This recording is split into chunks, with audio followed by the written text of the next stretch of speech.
the great poets, painters, scientists, alchemists, and philosophers have had the orb in their hands. But what is it? Some say it's a weapon of catastrophic proportions. I believe it to be a type of engine, self-sustaining and of endless power. I believe this, Sandow, because I am a man of hope. Colonel Venger, please don't activate it. Sandow, I must. Then so must Sandow. Sandow will forever carry this burden. That's about it. The rest is Sandow listing chocolate recipes. That's why I kept it. I like to bake.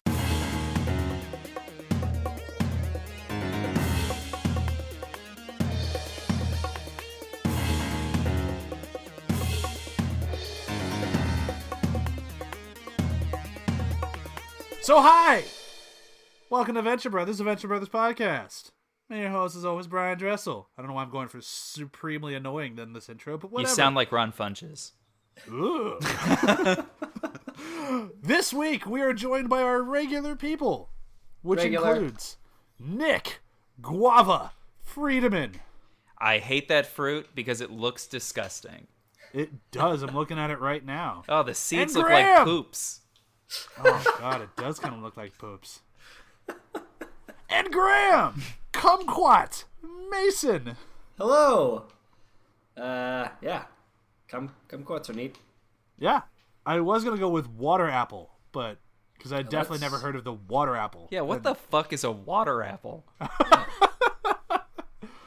Also known as a Thai wax apple. Ooh. But the apple is essentially a berry. It's a pear-shaped berry called a water apple. What the fuck is this fruit? I don't like it. I don't trust it. I don't trust it at all. Yeah, I was very close for going for Graham's other very well-known nickname of Graham Persimmon Mason. But that just didn't fit. Yeah. That Yeah. is my nickname. I know that's what we called you in college. Was old Persimmon. That would have been more creative than what we went with, which was just Grandpa. Although I do still really enjoy Grandpa. Yeah. A lot of people do. Oh boy. Orb! Yep.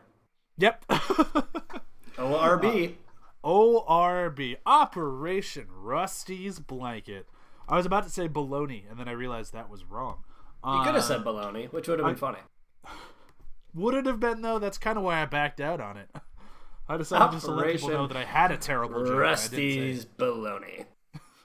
Operation Rusty's Baloney. It was funny. So this is an episode came out, the second to last episode for the season. And for those of us who were fans at the time, this was our first real information dump. Like, oh wow, they're just going pure lore on this episode, and they did it in a really fun way. And I believe it's my turn to say what happened, so I should just dive into that. And first, a big thanks to good old Brok Holliday for his notes. I think I'm just not going to read it. I'm just going to go off the old noggin on this one. I just looked at his, and I'm like, you know what? I think I can do this one without Brock's help. Not the notes. I'm definitely keeping the notes, because Brok did really good notes on this one. But the summary is this. Orb is a thing that the guild made. Not the Guild of Calamitous Intent, because that wasn't a thing yet. And it can control unlimited power! Nobody really knows what it does. So they know that it could be dangerous. So the Ventures have hidden it away, and Billy Quizboy, who's obsessed with the old Rusty Venture cartoon, has found the hidden messages to find the orb. And he goes to Rusty, and they decide to go on a globe-trotting to New York adventure with the help of Pete White and the Alchemist to find out where they put the orb. They find the orb, and all of while this is going on, Brok is finding out that his one major job as Operation Rusty's Blanket was to make sure that Dr. Venture's idiot son never stumbles upon the orb. And if he does, he's got to put him down.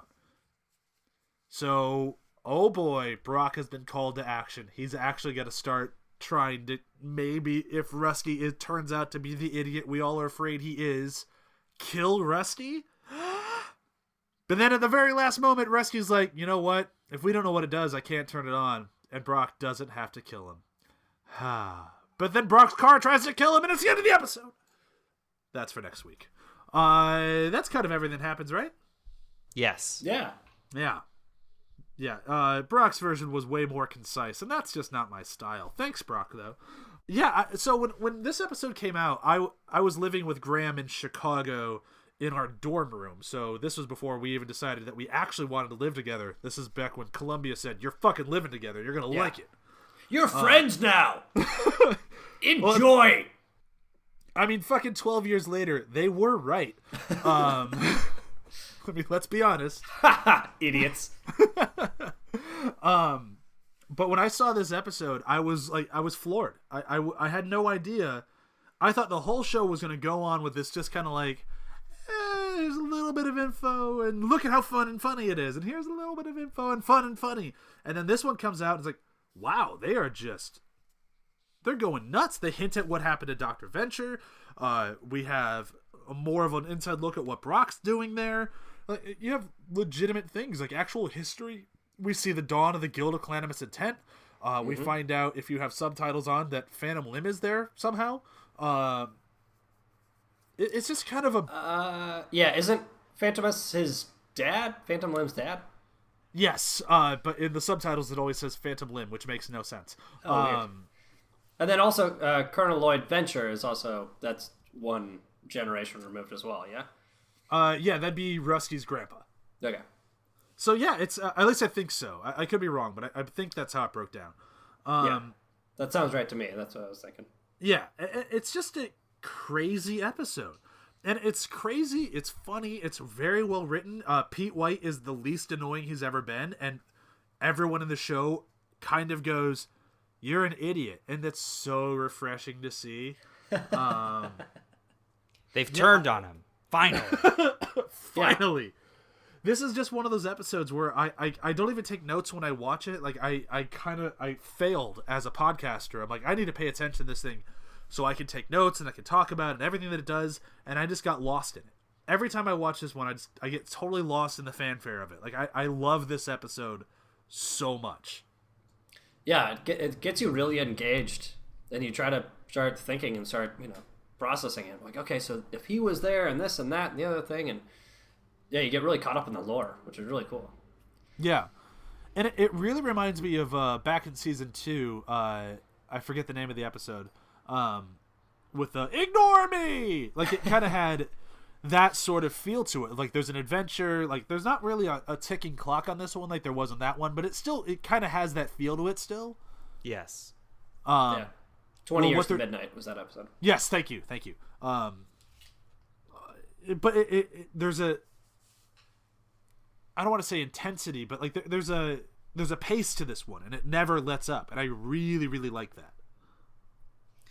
I agree. Like, and it's not too frantic. Like, I never feel lost or kind of like confused, even though they're constantly bringing in characters for like specific reasons, because it's kind of like bringing in your own intelligence, that kind of stuff. And it all kind of fits, right? Like, we get to see a bunch of characters. Well, some characters we haven't seen in a while. Some we saw, at least somewhat recently. But yeah, they really are bringing in as many people as they possibly can. Which works. Like, it's not like a muddled episode. And at the same time, setting up the season finale. Like, it's exactly. This episode has to do dual duty of setting up a season finale and giving us lore that we didn't know, and it nails it like flawlessly. Like, and I know I speak a lot of high praise about this show, but when it comes to just tight writing, there's almost no episode that I can turn to that is as just on point as this one. It just nails everything it had to do. Absolutely. Like, there's no fat on this episode at all, in spite of the fact that there's like tons and tons of world building and exposition. Oh my goodness gracious. Exposition. Yeah, but it never, like, this feels like the episode in a lesser show we'd be talked to the whole time. Like, it'd just be talking to us like, all right, guys, we can't just stretch this all over a season. So here's all the info you're going to need to get through the end of this.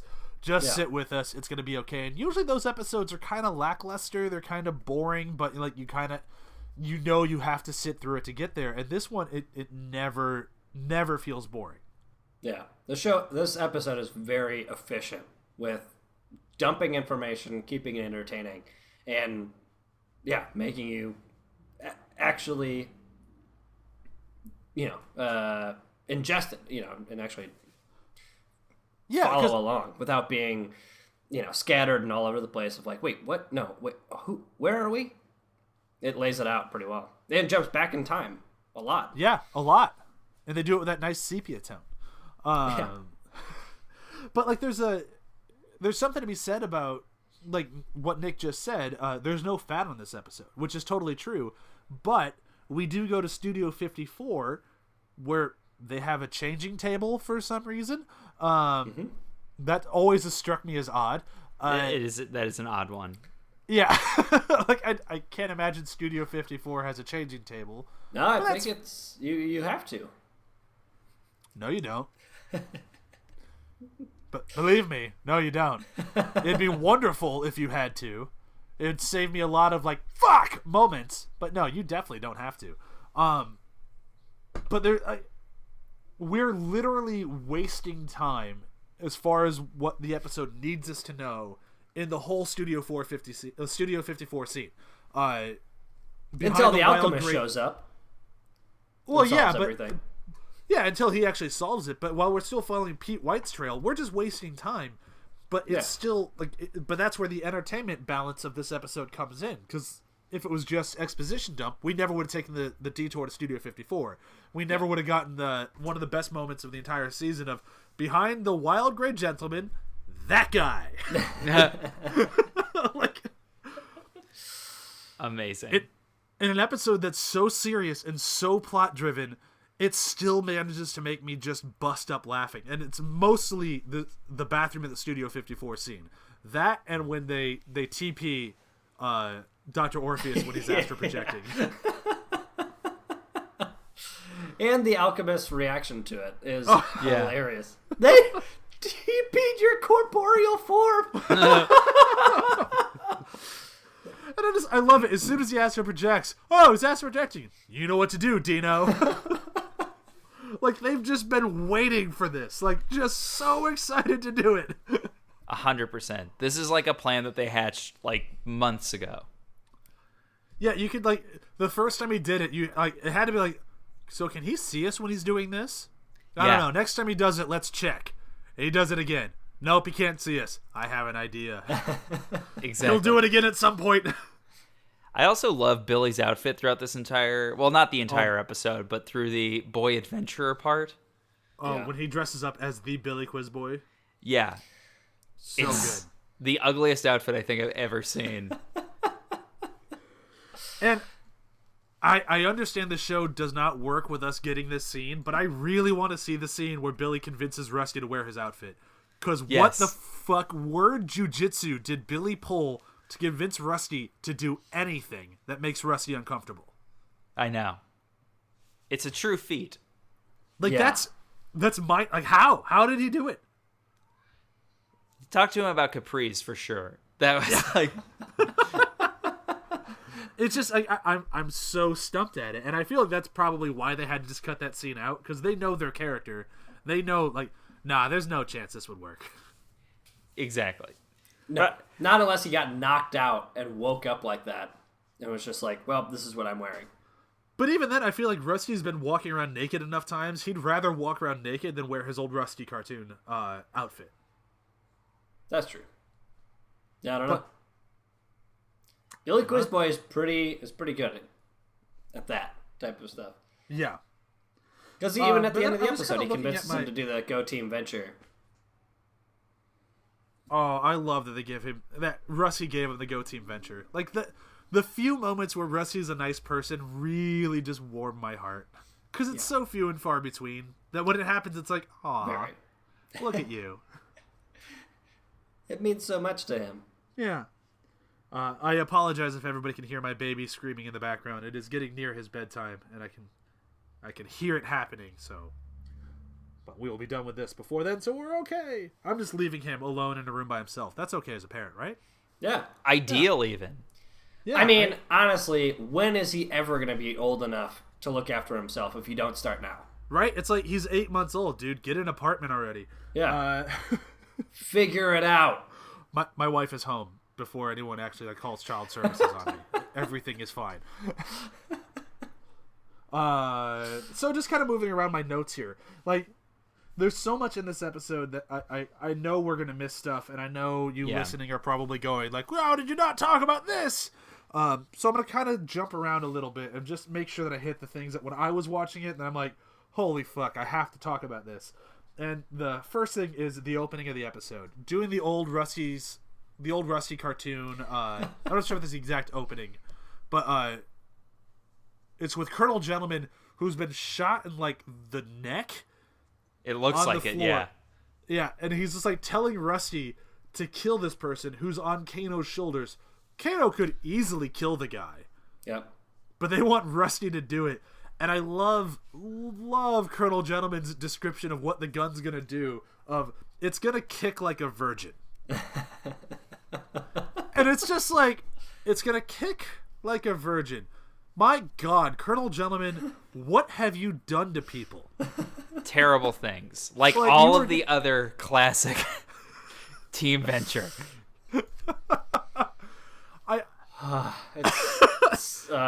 It's too such graphic. It's such a horrifying phrase. Like, and it's one of those ones that I have missed, I think, every time I've watched this episode. And then when I was watching it today, I just hear, it's gonna kick like a virgin. Ugh. Gross. Yep. Gross. It's definitely flown over my head many times until this time I watched it. I was like, nah, he must have said something different. Nah. Though it definitely sounded like that. Yep. Oh, you're just disgusting. You're just a gross person. Yep. But I love him. 100%. Like, Yep. I love him. Well, he's the least of all of those evils for the most part. I mean, I don't think Action Man would ever say it's going to kick like a virgin, but Action Man also would not be making Rusty take the shot. He would have leapt over the wall and shot the poor guy 15 times in the face and 1 time in the balls for good luck. All in front of, like, all with, like, Rusty Yeah. strapped to, like, a baby Bjorn. So that way he can, like, fully understand what, like, being a man really is. Yeah. While Rusty's covered in blood by the end of it. Oh, of course. Then, Yeah. and then he'd like take some bits of skull and string them into a necklace and give it to Rusty as a souvenir. Like, Yeah. Action. yeah, action! Action. I just... God. Even Ook knows how to pull his punches. Oh, where was Ukuk? That was a favorite one of mine. I loved actually seeing the old intro. I thought that was really cool. Like, I think we've seen parts of it before, but we actually saw the whole thing this time. I love the last bit where it's like, Rusty Venture, brought to you by smoking. Yeah, not any cigarette brand specifically, just the idea of smoking. Yeah. Like, that was like almost Family Guy-esque of like, smoke. Smoke. But I also why was Hector so sad in the opening credits? Well, he probably hasn't been home in a long time because he's basically been kidnapped.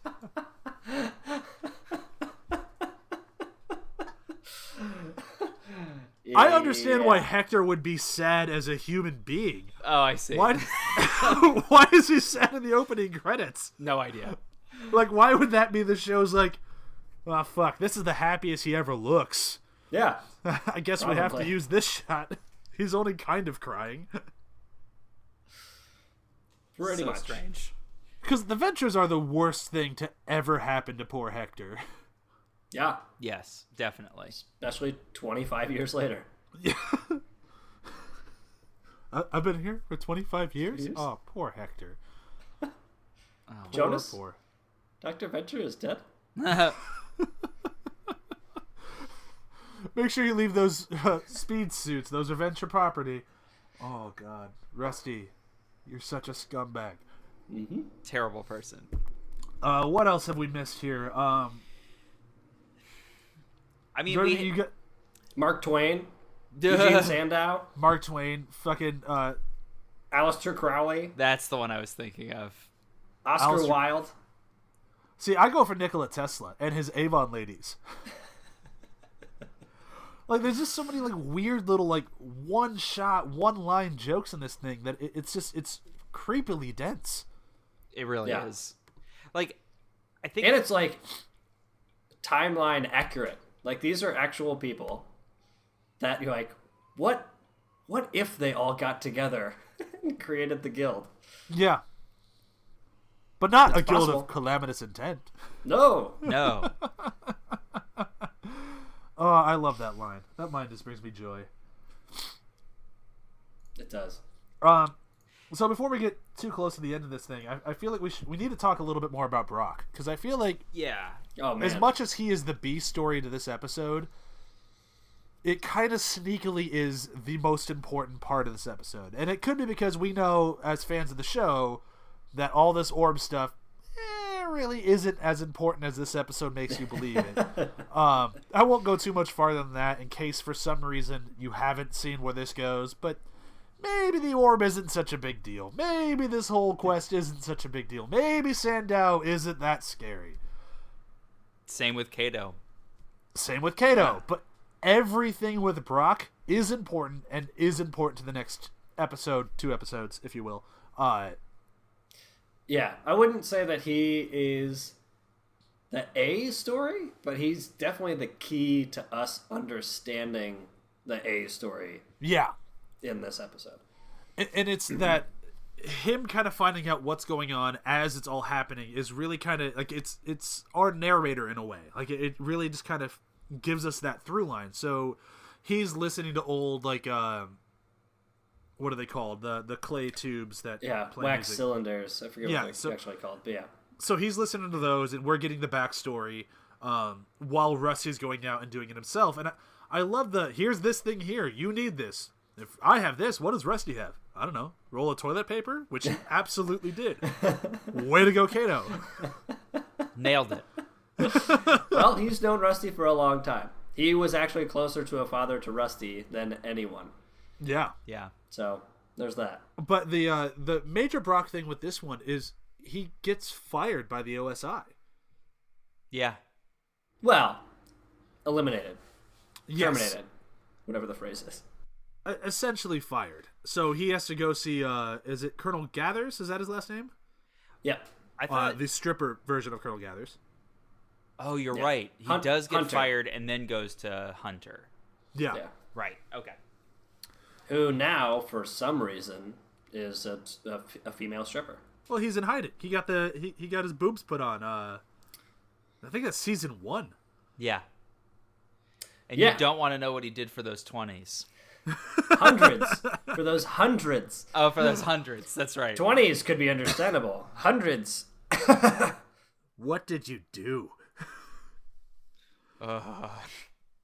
But this kind of this leads into I will boldly declare season 3 finale as the best season finale out there. And I know we said that might be for the Creek for season 2, but Yep. I might have just watched the season finale for the hell of it because I was already on a roll. And mother of God, this 2-parter coming up is amazing, and we wouldn't be there without Orb. Like if we just dove into that episode and you didn't see Orb, it wouldn't work. Right. Well, it also, I mean, this whole episode, the last episode kind of sets up OSI. This kind of expands on how long both of these organizations have been around, you know? Yeah. But it also kind of sets up a lot of the OSI stuff as far as how we relate to OSI, especially like you're saying, if Brock's kind of our stand-in, kind of our narrator, we have gotten fired as an audience from OSI. Like OSI is not this kind of cute sort of organization that Brok belongs to. It's now actively kind of working against the Ventures and Brok. Yeah. Yeah, and we see that they actually have power and are willing to kill. I mean, as we saw from the last episode with the Monarch. Yeah. And so now we're really like, oh, yeah, they're not all this kind of, like you said, cute or kind of just for the good guys or whatever. They're equal to the Guild of Calamitous Intent. And when we're talking about the Guild, you're like, oh, so the Guild was kind of like the both of them together, if I'm saying that wrong. But then they kind of split over this idea. And so it's like, wow, this is kind of a natural progression, given over however long this would have been, 100 years or something like that, 75 years. And this really hammers in the good guy, bad guy thing. Oh, it is just bullshit. This is protagonist, antagonist, because they just fucking offed their guy because he asked for something and he had the wrong clearance. Yeah. Yeah. Like, oh yeah, these aren't good guys. No. They're just the protagonist. Yeah. Pretty much. Like, yeah. For the greater good. I mean, the both of, the GCI and OSI both have that same thing, just for the greater good. Whatever they can do with the least amount of, I guess, death or least amount of responsibility, that's what they're going to do. Yeah. Do you think... I think I know the answer to this question before I ask it, but I want to see your guys' opinion. Do you think Brok would have gone through with killing Rusty if he had to? Yes. Yeah. Yeah. Or immobilizing him, at least. I thought I silenced it this time. Never. I think he would. Like you said, I'm a little torn now that Graham said immobilized. I wouldn't be surprised if he reacted before Rusty did anything and was more proactive in that. That's what that's where I'm at. I feel like if he had to kill him, he absolutely would do it. But I think he'd give him a shot. I think he'd give him just a half a beat of a shot, because he might not care that much about Rusty. Like, they're friends, of course, but he loves the boys, and he's not going to take the boys' father away unless he absolutely has to. I agree. Do you think, because we don't know the answer at all with this, though we can kind of say that this probably isn't the case, do you think Cato killed or would have killed Jonas Sr.? No and no. Yeah, I agree. I think Brok is more of a company man than Cato ever was. For sure. I don't think Cato would have it in him to do it. And we don't really know Cato that well, even like all the way to season 7. Like, we don't really get to know Cato that well. Which is fine. Yeah, he's really a mystery. Like, out of everybody, he's actually an international man of mystery. Yeah, this is the most lines he has in the whole show in this episode. Yeah. And the poor guy just wants to go sing karaoke. He's a baker. Talk about Top Chef. Yeah, he's a baker. Let's talk about Top Chef and go sing karaoke, poor guy. Is there anything else that we've missed? I feel like that's pretty much everything. There's just so much world building and stuff and like future talk. It's tough. There is a ton of stuff that we could talk about. Right. But without ruining or talking for another 4 seasons. Yeah. It's kind of tough. That's the struggle I'm having. Yeah. I'm really trying to review this episode as if we've only seen this episode. Yeah, that's what I'm trying to think of it as. Because this one really is like, it really kicks a pebble down a hill that turns into just insanity throughout the rest of the series. And it's one of those, like, it's not like the pebble kick of like, this is where it starts. This is like this has been going the whole time and we just haven't been telling you. Yeah. Right. Like, we just kind of like, we just got it, like, we bumped up a level. Like, it's like, oh, the world just got a whole lot bigger. Whoa. Yeah. This isn't just costumed villains going after each other. Like, oh, this is huge. Yeah. And I think, like I said earlier, this episode does it so well. When you're watching it, you're like, what am I seeing? This is fucking cool. Yeah.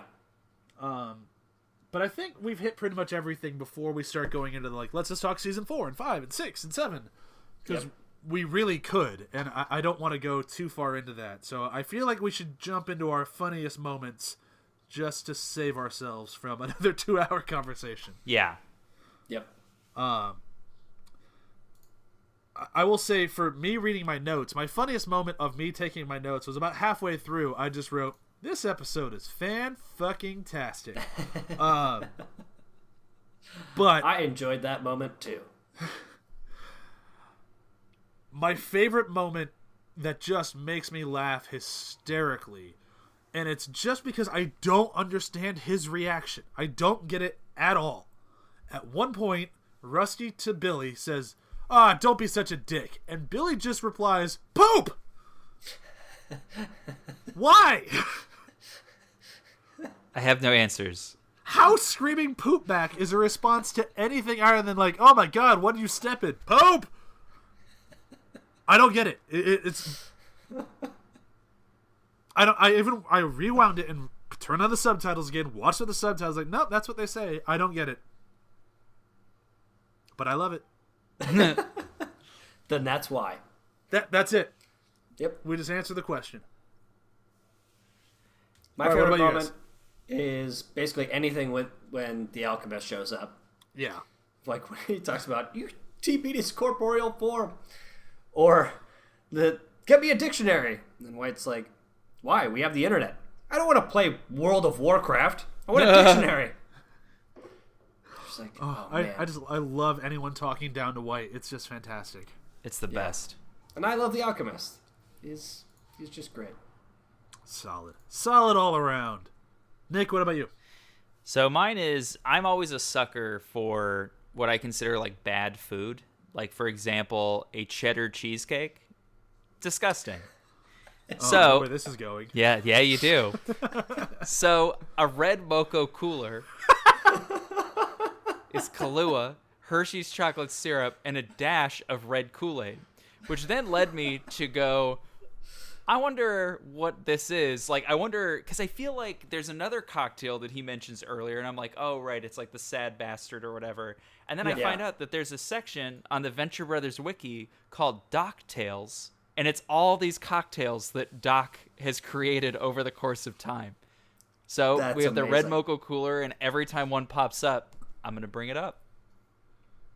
So for the next episode, while we're recording it, I will have a red mocha cooler. Gross.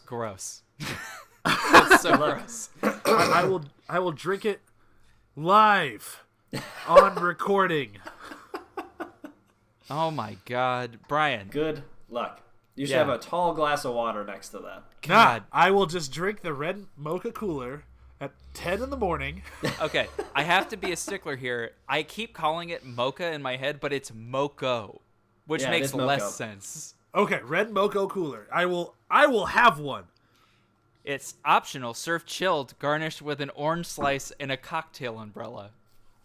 I won't have the cocktail umbrella, and the orange slice is questionable.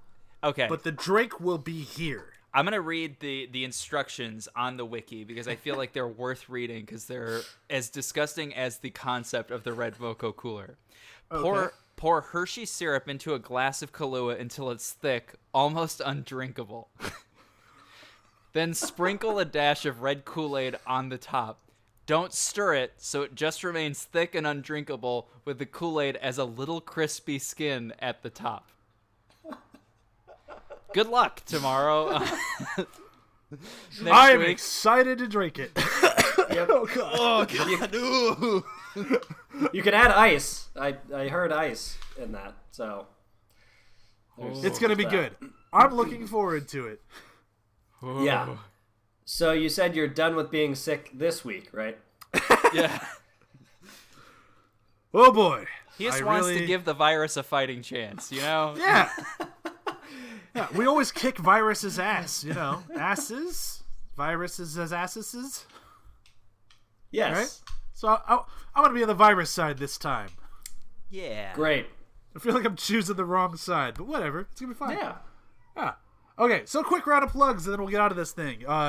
Listen to After the Hype, Thursdays 10 a.m. Read our articles Wednesdays and Fridays, athpod.com. Reach out to us at athpodcast@gmail.com. Just write Venture Brothers in the subject line. I will get us our own email address at some point, as long as I remember to do it. But at this point, there's really no need to. You can also find us on Facebook. We can message us there. We love hearing from you, so please keep reaching out. Let us know what you thought of today's episode. Let us know if you're excited for the finale. All of that good stuff. Nick, Graham, anything to plug? No. Nope. Cool.